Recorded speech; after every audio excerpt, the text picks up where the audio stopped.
Sarah, welcome back. We're going to dive in today and we're going to talk about what everyone's talking about, but we're going to do it better. Hookless rims. Well, you're going to answer some of my questions about it as well, because I have loads. But this basically came to the forefront over the last couple of days because Thomas de Gendt had a big crash at the UAE Tour. So this controversy has been getting a lot of airtime, a lot of paragraphs written in publications about hookless, tubeless rims and should they be in the World Tour peloton and are they safe?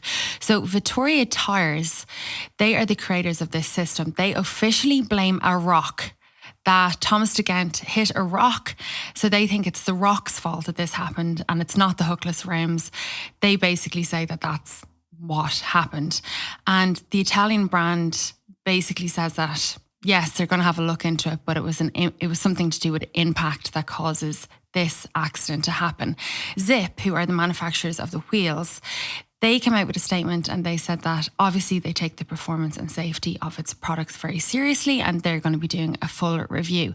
Now, Adam Hansen, who is the CPA president, and he's very outspoken. We've had him on the show. I think he's an absolutely fantastic advocate for all of the cyclists within the pro peloton. He came out and, as per usual, pulled no punches, shoots straight from the hip, does Adam. And he basically said in an interview with Velo that this crash is why the CPA are 100% against hookless rims. And he said that tyres should not come off a rim, which I agree with. When you look at the images of Thomas de Gendt's bike, he said his tyre came off, the safety foam inside got caught in the fork, and that locks up the front wheel. So that's Adam Hansen's point of view. And I have to say, I kind of agree. Yeah, okay. So Adam Hansen is saying he's 100% against hookless rims. Like, that's a sensationalist story that's just not born out of the facts.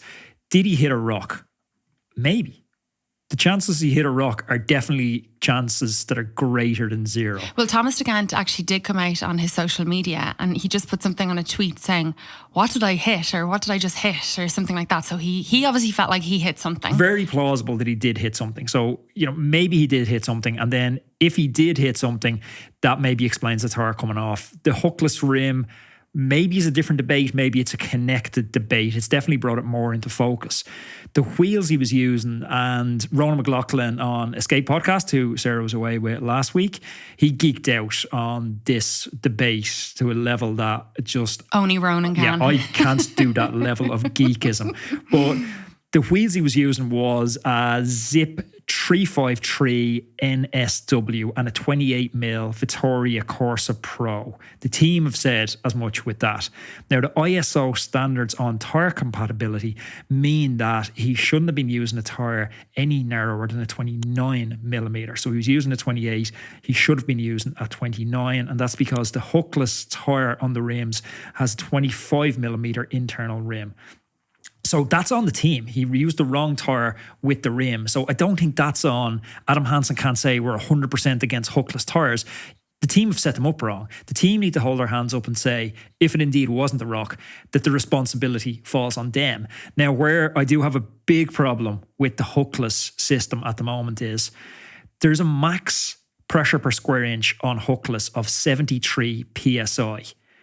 And a variance of 10% can cause failure in the hook rim system. So quick maths, that's 7.3 PSI, which sounds like, okay, grand, just pump your tyres up to within 7.3 PSI. But there's a 10 PSI margin for error in home track pumps. So it means you actually can't get this right. You can't get it right. So hookless has a long, long way to go. But the industry seems to have decided it wants hookless for ease of manufacturing, much in the same way the industry decided they want disc brakes. We don't care what everyone wants. We want disc brakes. Now everyone's forced to have disc brakes. You haven't got an alternative to that.